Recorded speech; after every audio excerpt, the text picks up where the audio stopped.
What is going on, everybody? Welcome back. It is another episode of Sports Talk at the Sun-Gazette. I am the one and only Mitch Rupert. He's Chris Masse, who considers himself a doctor, even though he's not one, which is my favorite story ever. But we are here for another week to talk about what is going on in area high school sports, along with bobblehead Mitch as well. Masse, I know you've been out and about for a couple weeks now. At some baseball, at some softball games. I got out to my first track meet on Tuesday. The one thing I found from everybody that I talked to is everybody is just so happy to be back out competing in spring sports. Is that kind of what you found? Like, the results are great and everything, but we're just happy to compete. Absolutely. I mean, last year was brutal, and it's one of those things you never want to learn through adversity the way they did last spring, but when you have it taken away from you, I think you appreciate it that much more, and there's definitely a heightened sense of appreciation and gratitude right now for playing the sports they love. We put a nice little bow on the winter sports season last week, so here we're going to dive right in, Masse, and start talking about kind of the big comings and goings of the spring sports season so far. In doing kind of preview sections for this spring season, I found it to be difficult. Yes. just because you've kind of lost with a season that we lost last year.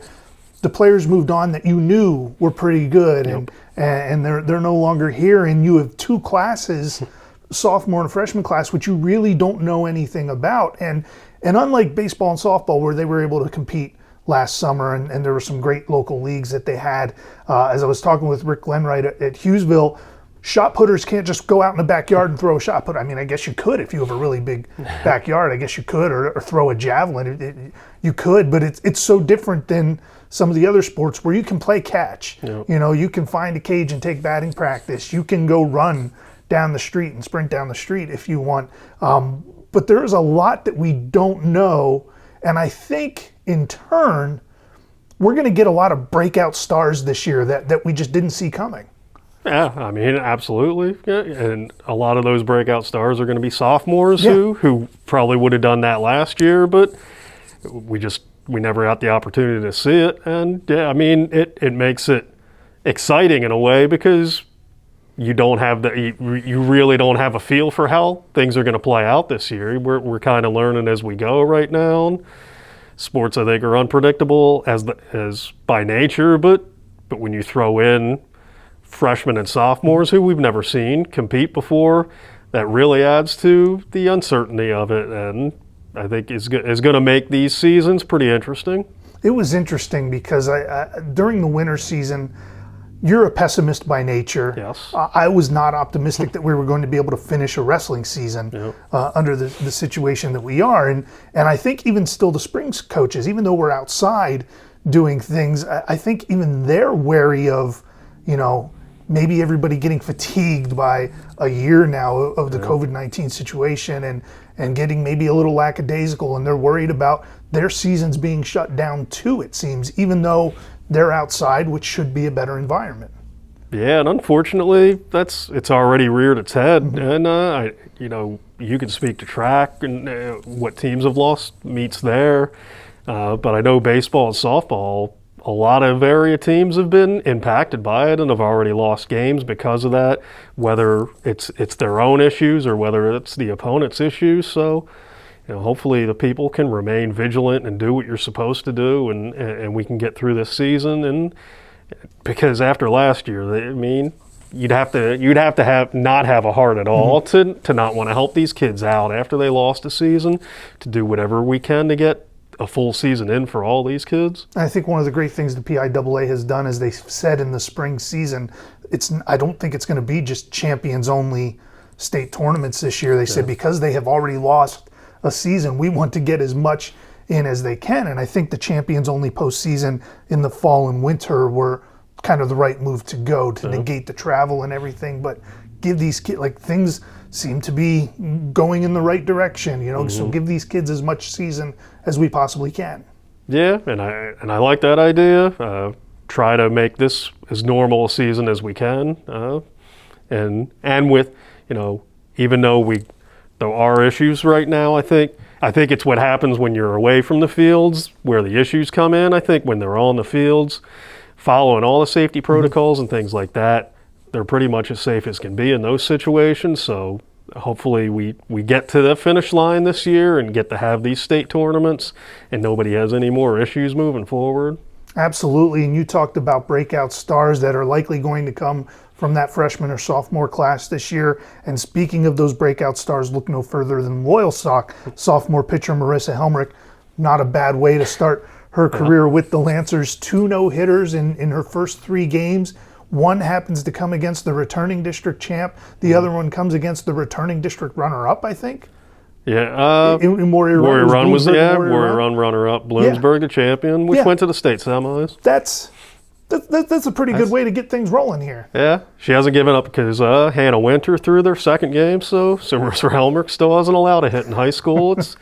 And yeah, I mean, Warrior Run can hit, and Bloomsburg still has a pretty good quarterback from that state semifinalist in 2019. So this is pretty impressive stuff. I got a chance to see her pitch in the summer, and you could tell then she was going to be pretty good. Mm-hmm.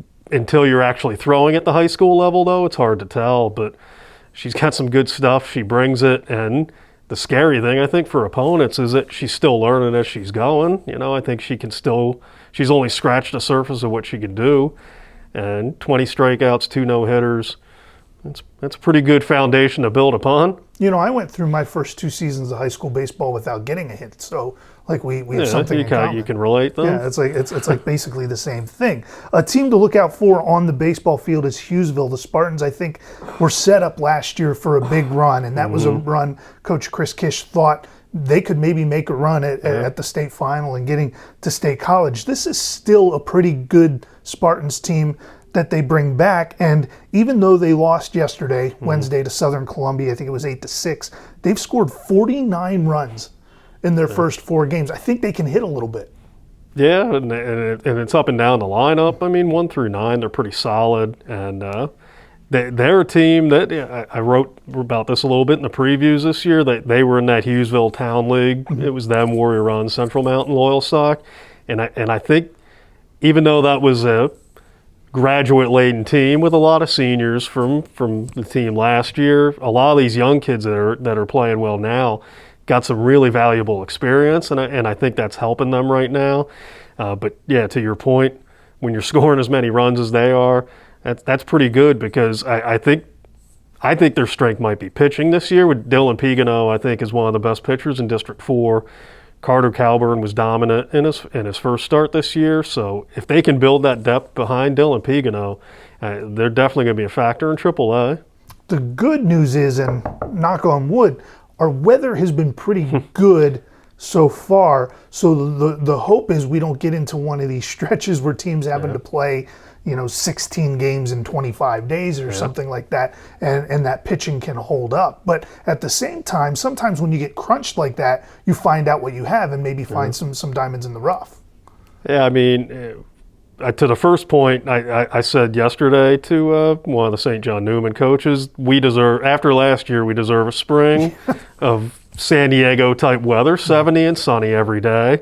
Pretty good so far. Yeah, and to the second point, I think a lot of times, and especially with the pitch counts now, it's really critical to have some depth there. It's great to have 1 or 2 horses, but with the 100 pitch count limit, you never know when you're going to have to dig into your bullpen. And so to develop that depth in those situations where you're playing a lot of games in a week, I think there's certainly some benefits that you can get through what can be a tough time for you.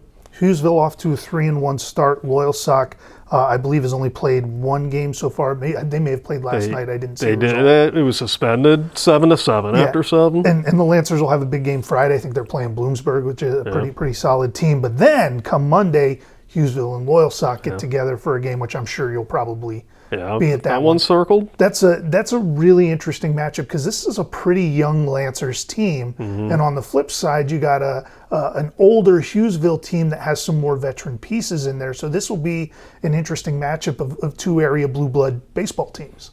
Yeah, and I mean they played 4 or 5 times in that summer league last year, so that just adds to the film.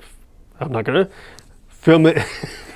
No, please the continue. similarities that they have. Okay. I'm trying to say familiar, but that's just word that I'm struggling with. But there's a lot of similarities there. They know each other about as well as you can know each other. And I think looking at AAA this year with Montoursville moving up, I think some teams moved down to AA.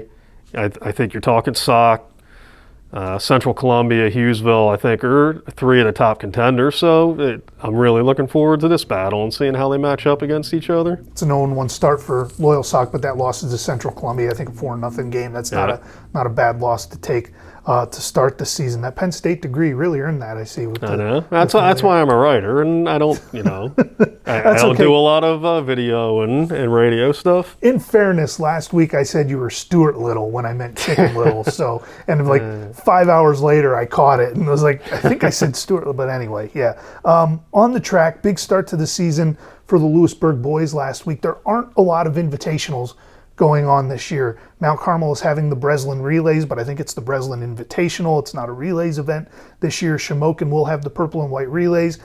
But with most of the colleges kind of shutting down, Lock Haven's not hosting their two invitationals. Mansfield's not. Susquehanna's not. So we don't have these big meets on Saturdays for the most part. Lewisburg got one in last week, though. They went down to the Bruce Dallas Invitational at Cumberland Valley, and they really got a couple good results out of this. Jacob Hess, and I'm going to read this off here, took advantage of the first kind of challenge of the season. He's the returning state runner-up in cross country, led that team to a state title in cross country, and he goes 9 minutes, 19 seconds in the 3200. Could you run a mile in 9:19? Now, probably not. I'd probably pass out after about 100 meters. With as much fast food as you eat. Yeah, that would be tough. Yeah, and we know I'm not doing it, so I'm not even going to ask myself that. But why is 9:19 significant? For two reasons, Masse. Number one, it was 5 seconds faster than the winning time at the state meet in the 3200 2 years ago.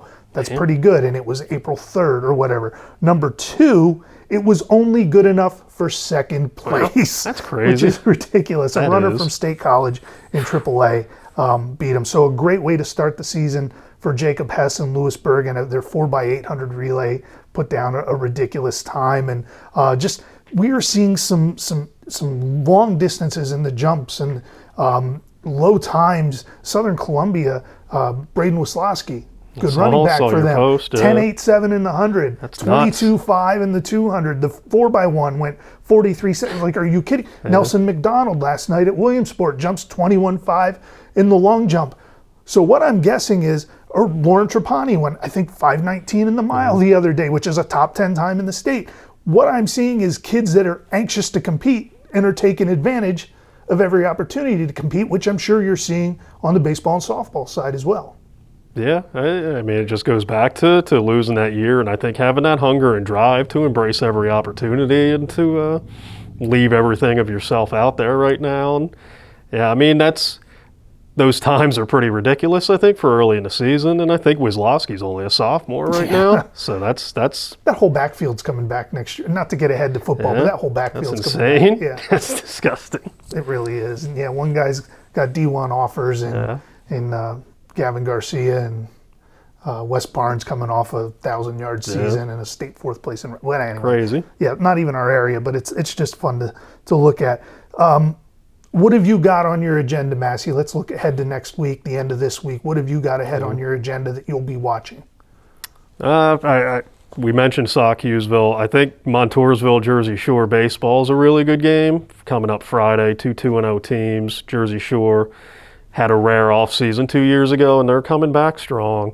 And the same day, Central Mountain softball against Jersey Shore, 2-2-0 teams. Jersey Shore really freshman and sophomore loaded this year, but they're off to a good start. So I think that'll be a good barometer to see where each team's at. Montgomery, Muncie softball today. That will, when people see the video, that result will be in. But I think that's a good game. So I think there's this next week and a half. There's some really interesting battles out there, and we'll start to get a better read on where teams are at this point. The most important result was I shot 87 on the golf course yesterday for my first time out. I'm sure people are wondering. Beat my stepdad. He shot 90. He's hurt and he's 65. So like I shouldn't be making that big a deal. Win's a win. A win's a win. That's all that matters. I'll tell you this real quick. At one hole, I outdrove him by about 50 yards, and I looked at him and said, "Hey, did you hear about the Walmart they're building?" And he goes, "No, where at?" I said, "Between your ball and mine." And sadness on his face. It was the best moment of my life. I think that's going to do it for us here from this week's episode of Sports Talk. We got a lot coming up this week. Look for all our stories, Masse, me, John Girardi, Sun-Gazette.com. If it's not in the paper, it will always be on Sun-Gazette.com. And that's where you can read all our great witticisms and everything. We're like Jim Valvano. We make you think, laugh, and cry all at the same time. Mostly cry. I am Mitch Rupert. He is the one and only Dr. Chris Masse. Thanks for tuning in. Here's your weekly look at my beautiful face.